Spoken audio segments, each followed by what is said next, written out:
ఉప ముఖ్యమంత్రిగా పవన్ కళ్యాణ్ ఉండగా తాజాగా టీడీపీ నేతలు నారా లోకేష్ను డిప్యూటీ సీఎం చేయాలని డిమాండ్ చేస్తున్నారు. నేతలంతా ఒక్కొక్కరుగా బయటకు వస్తూ లోకేష్ను ఉప ముఖ్యమంత్రి చేయాలని కోరుతున్నారు.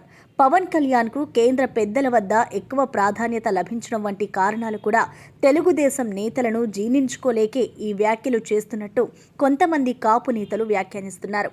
ఇప్పటికీ ఏపీ అసెంబ్లీ డిప్యూటీ స్పీకర్ ఉండి ఎమ్మెల్యే రఘురామరాజు ఈ విషయాన్ని మొదటగా ప్రస్తావించారు. TDP polit bureau member Srinivas Reddy సభలోనే లోకేష్ను డిప్యూటీ సీఎం చేయాలని సీఎం చంద్రబాబును కోరారు. తాజాగా మాజీ మంత్రి సోమిరెడ్డి చంద్రమోహన్ రెడ్డి కూడా ఇదే కామెంట్ చేశారు. డిప్యూటీ సీఎం పదవికి 100% నారా లోకేష్ అర్హుడు అంటూ ఎక్స్లో సోమిరెడ్డి పోస్ట్ చేశారు. టీడీపీ నేతల కామెంట్లపై జనసేన నేతలు ఫైర్ అవుతున్నారు. నారా లోకేష్ను ఎలాగైనా డిప్యూటీ సీఎంగా చూడాలని టీడీపీ అనుకూల మీడియా ఆరాటపడుతోందని జనసేన నేతలు ఎద్దేవా చేస్తున్నారు. మరోవైపు తెర వెనుక చంద్రబాబు నాయుడు ఉండి ఇదంతా చేయిస్తున్నారనే కామెంట్స్ చేస్తున్నారు.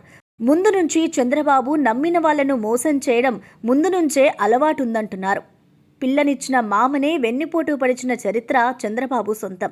అప్పట్లో వాజ్పేయి, ఆ తర్వాత నరేంద్ర మోడీలను వాడుకొని వారినే బద్నాం చేసిన చరిత్ర చంద్రబాబుకి ఉంది అంటూ ఏకిపారేస్తున్నారు. అయితే లోకేష్ను డిప్యూటీ సీఎంను చేస్తే పవన్ కళ్యాణ్ను సీఎం చేయాలని డిమాండ్ చేస్తున్నారు కాపు నేతలు. ఇప్పటికే రాజకీయ నేతగా చంద్రబాబుకి వయసైపోయిందంటున్నా ఆయనకు రిటైర్మెంట్ ఇచ్చి పవన్కు ఆ బాధ్యతలు అప్పచెప్పాలని చురకలంటిస్తున్నారు జన సైనికులు.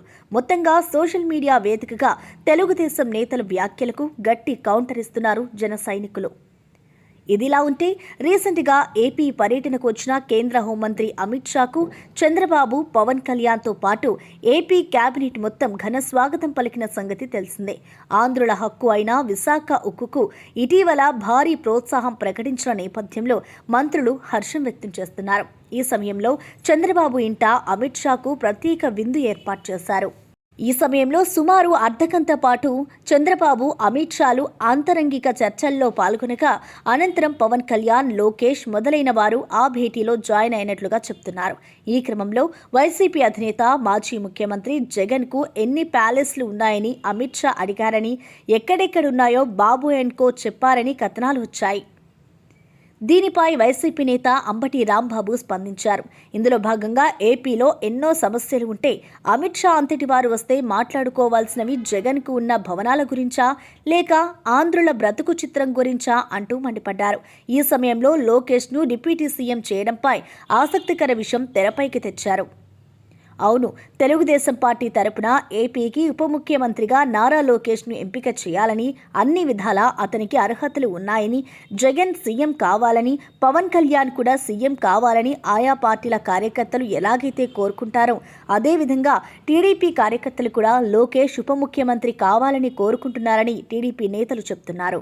ఈ సమయంలో స్పందించిన అంబటి రాంబాబు, అమిత్ షా ఏపీ పర్యటనలో భాగంగా లోకేష్ను డిప్యూటీ సీఎం చేస్తానంటూ చంద్రబాబు తెచ్చిన ప్రతిపాదనకు ఒప్పుకోలేదని తెలిపారు. ఈ మేరకు తమకు సమాచారం ఉందని, లోకేష్ను డిప్యూటీ సీఎం చేస్తామన్న ప్రతిపాదనపై అమిత్ షా ఏమన్నారో తమకు తెలుసు అంటూ సంచలన వ్యాఖ్యలు చేశారు.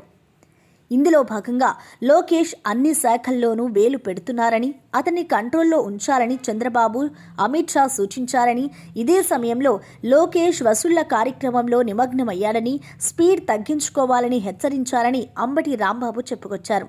ఈ విషయం బయటకు రాకుండా కూటమి నేతలు వేరే కథలు వండి వారిస్తున్నారని అంబటి మండిపడ్డారు.